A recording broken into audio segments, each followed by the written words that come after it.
L'eau, c'est un bien commun global pour différentes raisons. D'abord parce que les cours d'eau sont souvent transfrontaliers. Donc, quand on parle d'eau, on parle de coopération avec ses voisins. Voilà, l'eau ne respecte pas du tout les frontières administratives.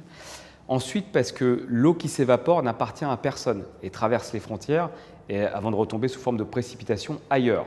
Donc, on voit que l'eau qui va s'évaporer d'une forêt, par exemple d'une forêt française, peut tomber sous forme de précipitation dans un autre pays, donc ce qui en fait aussi un bien commun global.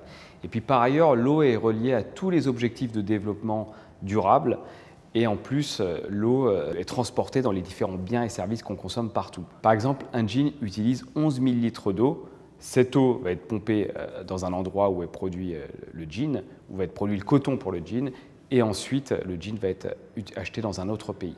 Donc on voit que l'eau, c'est un bien commun global pour ces différentes raisons, parce que l'eau traverse les frontières via l'humidité dans l'air, aussi via les biens et services que l'on échange, et aussi parce qu'elle est reliée à tous les objectifs de développement durable.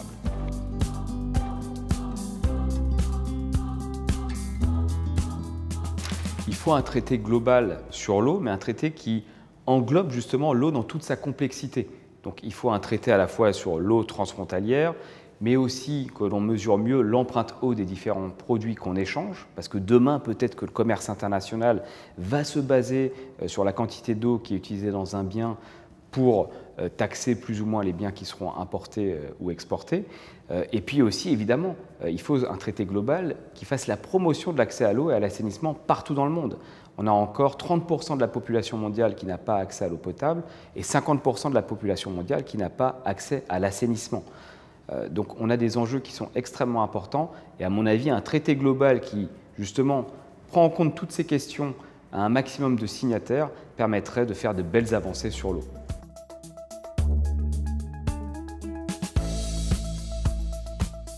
Pendant très longtemps, on a considéré que la gestion de l'eau était facile parce qu'il suffisait de construire une infrastructure pour donner accès à l'eau, que ce soit accès à l'eau pour l'irrigation ou accès à l'eau potable.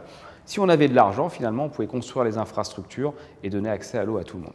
Aujourd'hui, on passe dans une gestion de l'eau qui est difficile, pour différentes raisons. D'abord parce qu'on a une demande croissante pour l'eau, au fur et à mesure que la population augmente et que son niveau de vie augmente.